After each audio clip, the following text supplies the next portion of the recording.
everybody, it's Kenzie. Welcome back to my channel. So this week I ran a poll on my Twitter and asking what you guys wanted to see, and you voted for best and worst products of my makeup collection, which I'm actually kind of excited about because I have a ton of makeup and I can't wait to show you guys what I love, what I didn't love. Okay, so let's get this party going.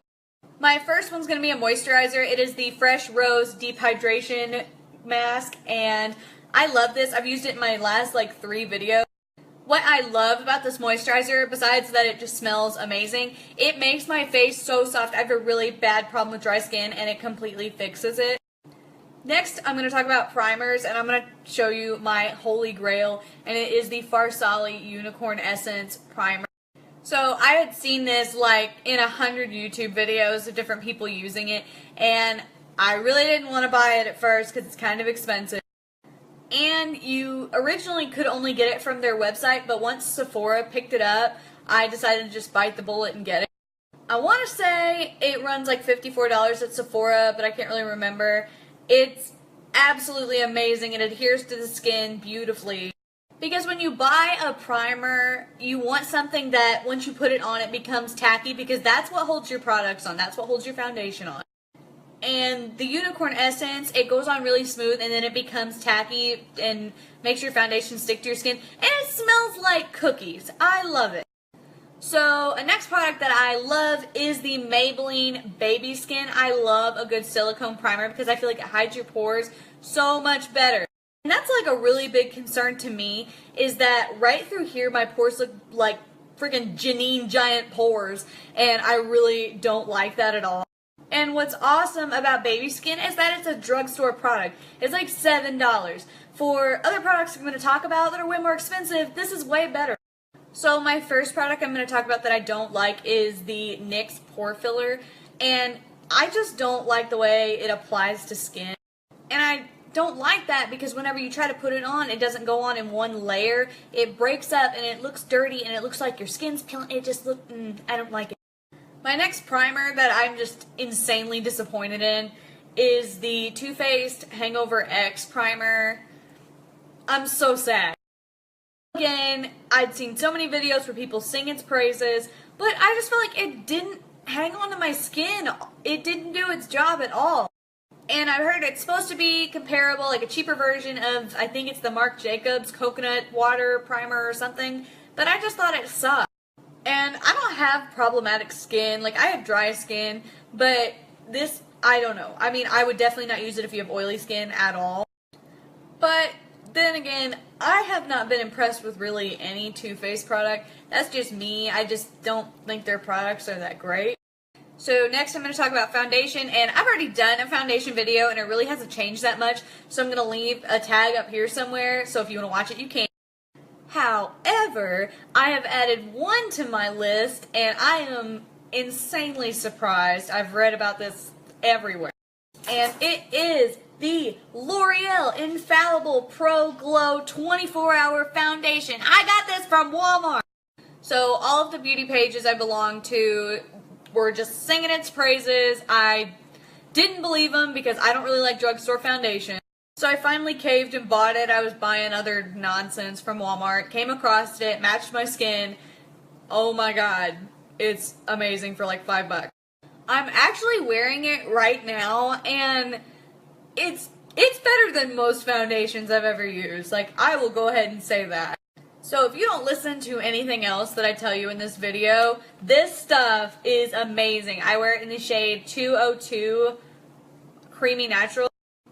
Just at least check this out for yourself. Let me know what you think. I've never been so impressed by a drugstore product. This is amazing. Okay, so this next thing I am conflicted on because you guys see me use it in every single video that I do. And that is the Smashbox Shape Matters palette. It has the brows, the eyes, the contour, all of it. But if you notice when I use this, I never use the eyeshadows because they suck. They are barely pigmented at all, and I feel like any palette that has eyeshadows in it that are not pigmented, there's no point in buying. The only ones I even use are these 3, but they're so dark, so I never use them. If I do, it's rare. Like, this is a really good starter set for a contour kit, so if you don't have one, I definitely suggest this. It comes with a bronzer, a highlighter, all of it. Even the highlighter in this palette is like so gorgeous and creamy and pretty. I wear it a lot whenever I want like a lower highlight, but other times I want it blinding. This palette also comes with 2 brow shades, like a darker brown and then like a taupe color, and then a brow gel, which is really good for beginner brows. The Shape Matters palette also comes with an applicator. One is a fluffy brush and the other is slanted like for brow application, but I really don't use it. Now I'm going to show you all my babies, all of my pretty eyeshadow palettes that I both love and hate and wish I wouldn't have bought and wish I would have bought more of. I'm going to do these by brand, and the first one being Tarte. I have the Tartelette eyeshadow palette, and then I have the Swamp Queen. If you see my video, you know I love Swamp Queen. If you aren't familiar, the Swamp Queen palette is a collaboration with Graveyard Girl and Tarte. It is amazing, it's beautiful, it smells awesome. Swamp Queen is beautifully pigmented, and I'm pretty sure it's only limited time. So go to Tarte's website, buy this before they stop making it, because you will miss out. Next is the Tartelette palette, and honestly, I don't even know how I ended up with this. All of a sudden, it was just in my makeup collection. I think it was my sister's. I don't think she wanted it, so I have it. But this is an all matte. It's pretty pigmented. I really don't use it that much anymore because it's very neutral shade, which normally I love, but I've been more into bold colors lately, but this is still a really good product. You can't go wrong with Tarte in general. So next I'm going to be talking about 3 what a lot of people call overrated palettes, the Naked palette set from Urban Decay. But if they say that, screw those people, because I love most of these. My first one of these was the Naked 2, and I have worn it out. I barely use it anymore because all of the colors are really shimmery, and I just don't really wear that anymore. I think I'm going to start breaking it out again because I used this for a bridal look I did last weekend, and it turned out so gorgeous and like sexy. I loved it, so I'm going to start using it again. There's a bunny in my front yard. I can see it out the window. The next one I'm doing is the original Naked palette, and I love this one. I waited way too long to get it. I just got it like a couple months ago. Love this because all of the colors are like super pigmented, and you can use them for anything. Like, they're gorgeous. They look good on everyone. So my biggest disappointment in these was the Naked Smoky palette. I just feel like it was a waste of money. It is exactly like the original Naked palette. It's like they're like, whoa, we made all this money on the other ones, why don't we just recycle ideas? Like, all of the colors look exactly the same. Like, I've had this for probably 2 years, and I haven't thrown it away because I barely used it. This is basically brand new. So my last eyeshadow palette I'm talking about is the Modern Renaissance. This is my holy grail right now. I love this eyeshadow palette. So when this first came out, I kind of thought it was stupid. I was like, what are those colors? Who's going to wear those? Who are those going to look? Everybody. They look good on everyone. I didn't even get this until probably 2 months ago because I don't like buying products when they come out because I don't want to waste my money. And I'm like kind of salty that I haven't used it before because I could have been doing all these cute looks for years now. Bear with me, guys. We're almost done. We're getting to the little stuff. Okay, so here we go. Talking about mascaras, about to drop some knowledge on you people. So the first one I'm going to talk about is the Too Faced Better Than Sex that I have major conflict with. Like, it makes your lashes look gorgeous. It does. But what they don't tell you is how freaking flaky this mascara is. Like, yeah, it gives me sexy lashes, but at what cost? I'm going to be wiping out under my face all day long. It's annoying. And while we're talking about Better Than Sex mascara, the Better Than Sex waterproof mascara is garbage. Do not buy it. And disclaimer, I guess, if you guys like some of these products that I don't like, that is wonderful. Tell me what I'm doing wrong. Tell me how to fix why I don't like it. Anyways, I don't like this mascara at all. I think it's a waste of money. It is so hard to get off your eyes, for one. Any product that you have to make another product to remove, people probably don't want to buy because it seems like a money pit. And again, Too Faced lets me down. Like I'm supposed to just love their products because YouTubers love their products.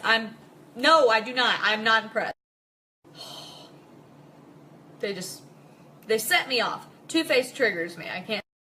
So anyways, back to mascaras. I just bought the Tarte Man-Eater mascara, and it holds up. The brush is super fine and like really lifts up your lashes. My only real complaint about it is that I wish it, like the product was thicker, because it separates your lashes but it makes them look thin. So I like to use it before I put on falsies, and I have it on right now, and I have falsies on right now, but it makes it look more natural with your false eyelashes. So now I'm going to talk about eyeliners, because I'm an eyeliner queen, and I'm going to be talking about these. So I use this in all of my videos. I just bought a new one. The Tarte Double Take eyeliner. One end is liquid and one end is clay. I think it's waterproof too. But this stuff totally holds up. Tarte rarely lets me down. I've only been let down once, but I'm not even going to get on a tangent about that. The next one that I don't like, I know I'm going to get some hate for it, because everybody I talk to loves this eyeliner. That is the Kat Von D Tattoo Liner. I was not impressed with this at all. Like, I have it in brown, and I was like, oh, that should be fine. No, it won't stay on my face at all, and I don't have oily skin. I don't know what I'm doing wrong. Like, I don't know. It must be something I'm doing that I can't get it to stay, because I know so many people that love this product, but I just think it's overrated. That's just me. Don't fight me. So highlighters, obviously, I just got this. The Jeffree Star and Manny MUA collaboration in Eclipse. I'm wearing it right now. So I actually just got my very first Jeffree Star products. All of my friends love the products. I just am slow. But for the Manny and Jeffree collaboration, I got the bundle, which came with 2 liquid lipsticks and then this badass highlight. Look at that. It's absolutely gorgeous. And my new light that I just got completely shows it off. Like, bam! The 2 liquid lipsticks that I got are Daddy, which I am currently wearing. It's like a brown, and then I'm Shook, which is like a red that I love, but I can't really pull it off. So now I'm going to talk about some lipsticks that I don't really love, and just because I know they're advertised a ton on Instagram, and I just want you to know. So the brand is called Beauty Bakery, and I got totally sucked into the hype like a year ago. So basically, the brand has all these really cute, like, little dessert type names. They have setting powders, lipsticks, all this kind of stuff. And the lip whips, as they're called, they're supposed to be waterproof, kiss-proof, smudge-proof, all this stuff. So they're like $20 a piece, and I got a set of, I think, 6 for my birthday called the Hot Cocoa Gift Set. So the names of the ones I have are S'more D'oeuvres, French Toast, Lure of Palace, Fortune Cookie, and Ginger Snap. And some of them I know I pronounced wrong. But anyways, so the names are really cute, the whole concept's cute, but these products do not last all day like they claim. They completely suck the moisture out of your lips. And again, it's a product you're supposed to like be really hard to remove. And I was so disappointed because I love these, and there is one that I use constantly, and it is the Fortune Cookie because it's a gorgeous pinkish nude. But my husband bought these for me, and it was like over $100 for lipsticks that ended up not being very good. So like I usually say, like, educate yourself before you just buy a product, because like your money is worth something, and don't just spend it on something that's going to be junk. So I think I've come to a stopping point. I hope you guys like this video. If you do, give me a thumbs up. Don't forget to like and subscribe my page. I'm going to leave something probably right here so you can click on it. Go ahead and go subscribe right now. And if this thing doesn't pop up, go down here, click subscribe. Help me grow my page. Check out my Instagram, kenzeehutch. Check out my Facebook, Beauty by Kenzie, and my Twitter, all that stuff. I'll leave it all down below. I hope you guys have a really great week. I just finished my finals today, and I will be graduating from college this Saturday. I have a lot coming up, hopefully job interviews and opportunities, so send me your good vibes. I'll be sending them to you. I just want to say thank you so much for watching my videos, for helping me out. I love you guys.